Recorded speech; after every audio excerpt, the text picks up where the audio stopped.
My name is Tessa Morgan, and for as long as I can remember, I've been the one standing just beyond the reach of my family's affection. It wasn't always obvious at first glance from the outside.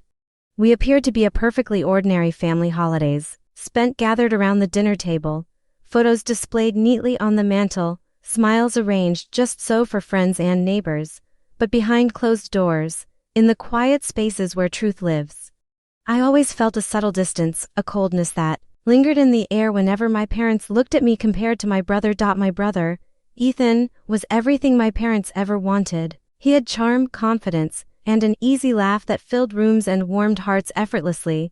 Growing up, Ethan could do no wrong. Every success was celebrated with enthusiasm. Every mistake gently excused and forgotten. Meanwhile, I stumbled along behind him, quieter, more cautious, carefully weighing each step, hoping desperately not to disappoint anyone. Yet somehow, disappointment always seemed to follow me. My best was never quite good enough. My efforts, no matter how sincere, faded into insignificance next to Ethan's effortless shine. It wasn't dramatic or violent. This subtle rejection, it was something quieter, something more insidious. I felt it every time my mother's smile tightened just a fraction when I entered the room, every time my father looked at me with impatience, as though my presence was an inconvenience. At family gatherings, I learned to slip quietly into the background, avoiding attention that would inevitably turn critical. Silence became my shield, careful obedience my defense. But the deepest wound came from my grandmother's passing. Grandma Ruth had always seen something in me no one else seemed willing to recognize. She spoke to me gently, as though she understood the silent storm of insecurity swirling beneath my calm exterior. She never made me feel small or inadequate. On quiet afternoons spent sipping tea at her kitchen table, she'd whisper stories of her youth, sharing wisdom I clung to desperately in those rare moments when life felt kind. After Grandma Ruth died, I grieved quietly, painfully aware that my loss felt uniquely lonely. Ethan and my parents mourned briefly and publicly, then quickly returned to life as usual. They never noticed how deeply I'd been shaken, how alone I felt without the one person who truly saw me. But Grandma Ruth, even in her absence, left behind something significant, a final, quiet act of love.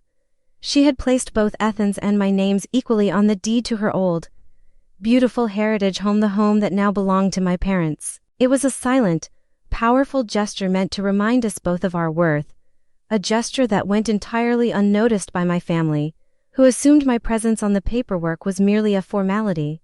Life continued much as it always had, but my sense of invisibility deepened. I felt myself fading, becoming the ghost they seemed determined to make of me. Every conversation was a subtle reminder of where I stood, or rather, didn't stand. Every glance was loaded with quiet disapproval or subtle disappointment. I endured this quietly, believing that someday I might finally find acceptance, that perhaps my steady persistence might earn me a place among them. Yet as the years passed, the truth grew clearer. I wasn't just unseen, I was unwanted. My presence, my existence, was becoming increasingly inconvenient for them, a burden they carried with quiet resentment. I felt it intensely, this growing truth, but I pushed it down, afraid to acknowledge just how deep the rejection went. It would take a single moment of undeniable betrayal, one quiet yet devastating action, to finally open my eyes completely, to finally reveal the heartbreaking depth of my family's quiet rejection and set me on the path toward finding strength I never knew I possessed. I remember vividly the day everything changed, the day my quiet suspicions became a deafening reality. It was an ordinary Saturday morning, bright and deceptively cheerful. As I sat in the kitchen nursing a cup of coffee, my parents had asked me to come over, and I'd agreed without question, hoping secretly that perhaps they had finally softened toward me. Maybe they'd recognized my quiet efforts to belong. Or perhaps they'd simply missed me after weeks of silence. But when I arrived, something felt immediately different, colder somehow. The usual comforting scent of home had been replaced with an unsettling tension that hung thickly in the air. Ethan was already sitting at the kitchen table, leaning back confidently in the chair as if he owned the space. My parents stood together, near the counter, exchanging glances, quietly waiting for the right moment. When my father cleared his throat, my stomach tightened instinctively. I knew something painful was coming, though I could never have anticipated just how deeply it would cut. Tessa, my father began in a voice that was calm yet detached. as though addressing a distant acquaintance rather than his daughter. "Your mother and I have been thinking about things for a while now, and we've decided it's time you started pulling your own weight somewhere else." The words hit me softly at first, gently enough to seem unreal, but the sting came swiftly, searing beneath my skin, the implication clear even beneath his careful phrasing. "What do you mean?" I asked, voice quiet and uncertain, my heart already beginning to sink beneath a wave of dread. My mother's gaze shifted nervously between Ethan and my father, refusing to meet my eyes directly. "It's just, you haven't really contributed," she murmured quietly, each word carefully measured, as if she were gently delivering news she'd rehearsed many times before. "We think it would be better if you figured out life somewhere else. Ethan needs space to grow, and honestly, there's just nothing here for you anymore." Her words felt like a physical blow, knocking the breath from my lungs, freezing me in place.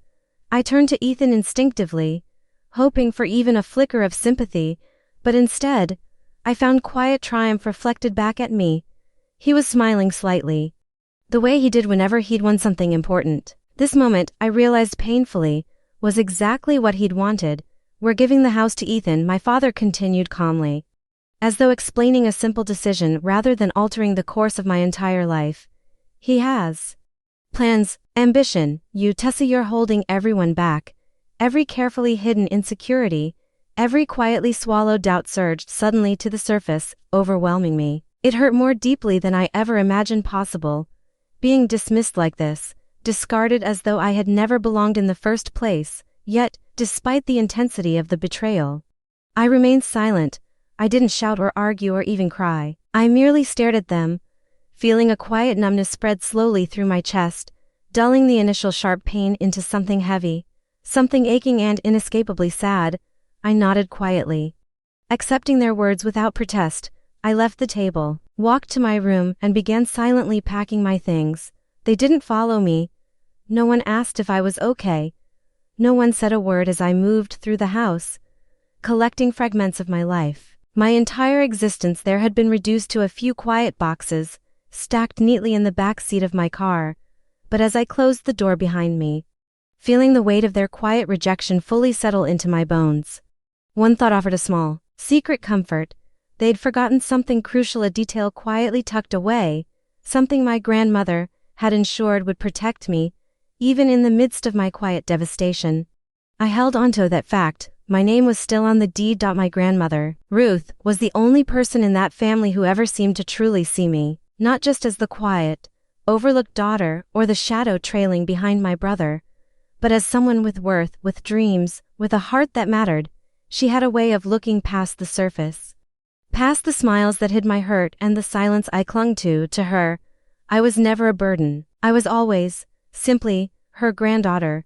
When she passed away, it felt like losing the last lifeline I had to my family's kindness. The world suddenly seemed colder, emptier. But even in her absence, she left behind a piece of herself that neither my parents nor my brother could erase, a legal safeguard that quietly challenged their narrative of me as less than. Grandma Ruth had made sure that the house, the beautiful old heritage home that stood like a silent witness to our family's history, was legally shared between Ethan and me. Both of our names were on the deed, a fact she insisted on before she died, even when others thought it unnecessary. At the time, I hadn't thought much of it. It was just a formality, a legal detail tucked away with other papers I hardly understood. I had never intended to live in that house again, never imagined I would need to fight for my place there. But now, in the wake of their cold dismissal, that small piece of paper became my quiet weapon, a symbol of my right to belong, even if no one else believed it. It was almost ironic, really, how that old piece of paper held so much power to my family. It was probably invisible, just like me, but to me, it was a lifeline, proof that I hadn't been erased, that I wasn't as powerless as they thought. Grandma Ruth had been the only one who believed in me, and in her quiet wisdom, she had protected me in a way that even my parents couldn't undo.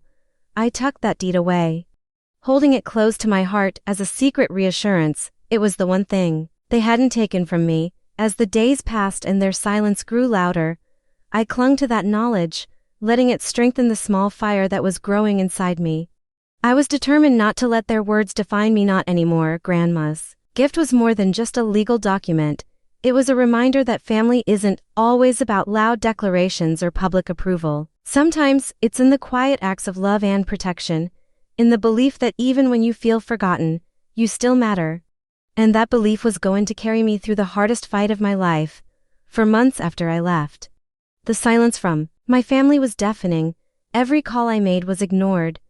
Every message left unanswered. It felt as though I'd vanished completely, as if I was no longer part of their lives, or the home I'd once shared. They didn't just shut the door on me emotionally, they literally locked me out. The locks on the front door changed without any warning, sealing me away from a place I had every legal right to enter. I remember standing on the porch one afternoon, my hand resting hesitantly on the cold brass doorknob, hoping they might have had a change of heart, but there was nothing, no creak of the door, no familiar footsteps inside. Just silence. It hit me then, the depth of their determination to erase me, to pretend I had never existed in that house. That family. It wasn't long before Ethan, emboldened by their silence, threw a party there, a celebration of my absence.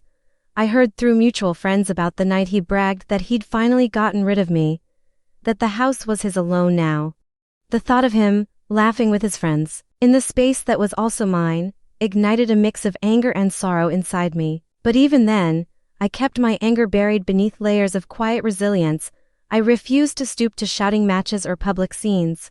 Instead, I focused on the quiet work of reclaiming what was mine. I reached out to a lawyer, someone who helped me understand the weight of the deed in my name and the rights that came with it. I connected with a real estate investor, an old mentor who had always believed in me when no one else did. Together, we began to quietly explore options, plans that would force my family to recognize me, not with words or protests, but with legal certainty. The more I learned, the more determined I became. I wasn't going to be the powerless daughter they dismissed or the forgotten sister they locked out. They might have tried to erase me from their lives, but they hadn't erased my rights, and soon they would have no choice but to face that truth. In the silence of their neglect, I found my strength. They kicked me out like I didn't belong, but I was coming back quietly, calmly, with the power to take back what was rightfully mine. And when that day came, I wouldn't need to say a word. The papers would speak for me. The days and weeks after being locked out were some of the most isolating I've ever experienced. But they were also the days I quietly began to rebuild myself. While my family reveled in their newfound control, I was quietly making plans that would change everything. I wasn't interested in drama or loud confrontations. I wanted something far more powerful, a chance to stand tall on my own terms, to reclaim my place without begging or fighting for scraps. I reached out to my mentor, someone who had believed in me long before my family ever did. She listened carefully, not with pity, but with respect and understanding. She reminded me that strength doesn't always roar, it can be the quiet voice at the end of the day that says, "I will try again tomorrow." Together we began to explore what I could do with the house, the deed, and the legal rights my grandmother had secured for me. Hiring a lawyer was a turning point. For the first time, I had someone who spoke the language of the law, who saw the power in that document my family had ignored. My lawyer helped me understand the full weight of my ownership and the options available to me. Selling the house was one possibility, a way to force my family to recognize me. Even if they refused to do so emotionally, the idea wasn't born out of spite but out of a deep need for justice, a desire to reclaim something that had been taken from me. Every meeting, every phone call, felt like a small victory. I wasn't just a powerless girl anymore. I was a woman making decisions, setting plans, taking control. There was a quiet thrill in that, a growing confidence that came not from others' approval but from knowing I was standing up for myself. While my family continued to live as if I'd vanished, I was quietly preparing for the moment when the truth would become undeniable. It wasn't going to be loud or dramatic. It would be calm, deliberate, and just as firm as the love my grandmother had shown me in protecting my rights. And in that quiet planning, I found the courage to believe that I deserved better, that I was worth fighting for. Even if the fight was different than I'd ever imagined. When my mentor told me she had found someone interested in buying the house, I felt a strange mixture of relief and anxiety. The idea that the place my family thought they owned outright could soon belong to someone else was surreal, but more than that, it was empowering. This wasn't just a real estate transaction. It was a reclamation of my dignity, a quiet yet unmistakable declaration that I was not invisible and that I still held power in a family that had tried to erase me. The buyer was someone I respected deeply, an old mentor and friend who had watched me struggle and grow over the years. He believed in me before my family stopped doing so, and his faith became a quiet anchor. He saw beyond my quiet demeanor, beyond the label my parents had placed on me as a burden. When I shared the story behind the house and the deed, he didn't hesitate to support me. Together, we began the legal process, signing papers and filling out documents that would change everything. It was daunting, a whirlwind of terminology and procedures, but I leaned on my mentor and lawyer for guidance. Every step brought me closer to a new reality, one where I wasn't just the forgotten daughter, but a woman who had taken control of her own destiny. There were moments when doubt crept in, quiet and persistent, whispering fears of failure or regret, but I pushed through, reminding myself that this was about more than just property. It was about standing up to a family that had dismissed me, about showing myself that I was worthy of respect and recognition. As the sale moved toward completion, I felt a quiet strength growing inside me. This house, filled with so many memories both painful and precious, was no longer a symbol of rejection.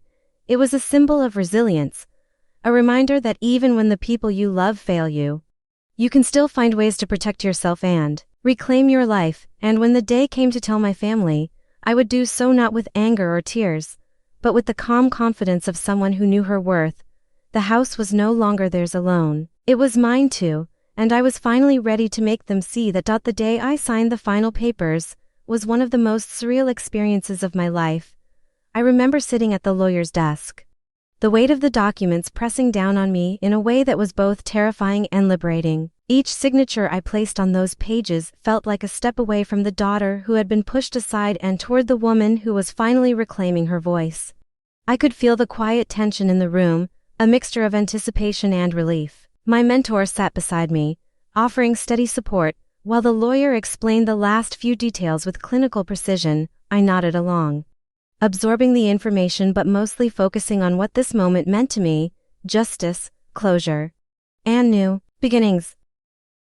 The house, the place where I had once felt so invisible, was now mine in a way that couldn't be undone. For years, it had been a source of pain, a reminder of my family's rejection. But with this final act, it became something different, a symbol of strength, proof that I was not powerless. Signing my name felt like reclaiming a part of myself that had long been denied. It was as if every word, every initial, was quietly shouting that I mattered. I wasn't just the forgotten daughter anymore. I was someone who had stood her ground, who had fought in the quiet, steady way I knew best. There was no need for dramatic confrontations or shouting matches. The law, the paperwork, and the unshakable truth in those signatures would speak louder than any argument. I left the office that day with a calm resolve settling over me. The next time I stood in that house, it wouldn't be as an outsider, it would be as someone who had finally claimed her place. The hardest part wasn't signing the papers, it was knowing what would come next. But I was ready. I was ready to face whatever reactions my family had, to meet their anger or disbelief with quiet confidence, because this was more than just a house. This was my dignity, and no one could take that away from me. I still remember the morning I returned to the house. It was a Saturday.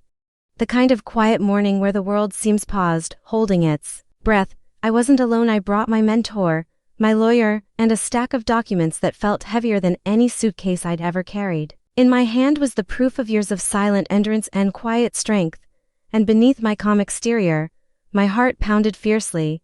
When the door swung open, Ethan's familiar smug grin was the first thing I saw. He looked me up and down like I was a stranger, someone unworthy of the place he now claimed as his own. For a moment, I thought he would brush me off like always, dismiss me as insignificant as he'd done so many times before. But then, my lawyer stepped forward and handed him the papers. His eyes flicked over the legal language, confusion twisting his features as realization sank in. I watched his smug smile falter, his confidence crack, as the undeniable truth settled around us like a silent storm. Behind him, my parents appeared, their faces a mixture of shock, anger, and disbelief. The house was no longer theirs by choice, it had been sold, legally and irrevocably. The sale was final, and they had 30 days to leave. I stood there, steady and silent, letting the moment unfold without a word. The weight of years of being overlooked and dismissed hung in the air. But I didn't need to shout or argue. The paperwork spoke for me. It was louder than any insult or denial they could throw my way. For the first time, I wasn't the girl being pushed out. I was the one holding the power. The quiet force that had finally taken back what was rightfully mine. Ethan looked at me then, a mixture of anger and disbelief. But I met his gaze without fear or hesitation. In that moment, I realized something profound. Sometimes, the loudest voice isn't the one that shouts, but the one that simply stands firm in truth. And I was standing, finally, in mine. In the days that followed the knock on the door, the house was filled with a tense silence that none of us dared break. My family's reactions came in waves, whispers behind closed doors, hushed arguments that echoed through the walls, and bitter confrontations that I wasn't a part of. Yet I stayed removed, watching from a distance, letting the weight of the legal truth settle into their lives. I didn't gloat, didn't call or confront.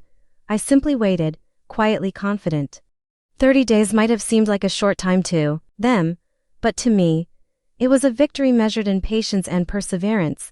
Every passing day was a reminder that my presence mattered, that I had reclaimed a place I had been told I didn't deserve. It was their turn to pack boxes, to face the reality they had imposed on me for so long. Their anger was palpable when they did speak to me, accusations about betrayal, about greed, about tearing the family apart. But beneath the noise, I heard something else: fear of losing control, fear of facing their own failures, fear of a daughter who had refused to be silenced. In those 30 days, I learned the power of silence. I discovered that sometimes strength isn't in the fight, but in standing steady and allowing the truth to do its work. I spent the time preparing myself for what came next, not just the practicalities of change, but the emotional weight of breaking free.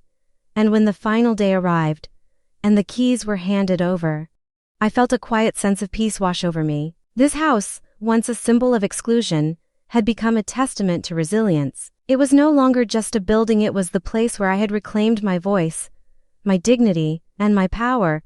I didn't need to prove anything to anyone anymore. I had already won. After the final day passed and my family left, I stood alone in the house for the first time in years.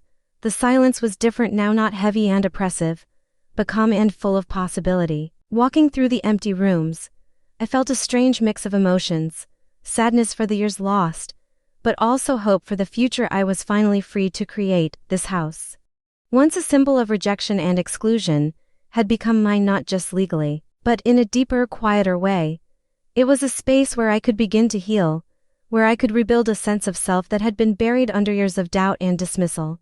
Every creak of the floorboards, every ray of sunlight streaming through the windows, felt like a reminder that I belonged here. I belonged to this place, and more importantly, I belonged to myself. I thought about my grandmother, how she had protected me even when no one else would.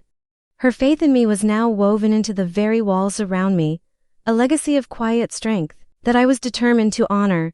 For the first time, I wasn't just the forgotten daughter or the shadow behind my brother. I was a woman who had found her voice, who had stood her ground, and who had taken back what was hers with dignity and grace. There was still work to do, both on the house and within myself. But for the first time, the future felt open, unburdened by the past. I could decorate these rooms, fill them with laughter and light, and make this place truly my own. I had been kicked out once, told I had nothing to offer, but I had returned not with anger or vengeance, but with quiet power and unwavering resolve. And in doing so, I finally found my place in the world, not because anyone else gave it to me, but because I claimed it for myself.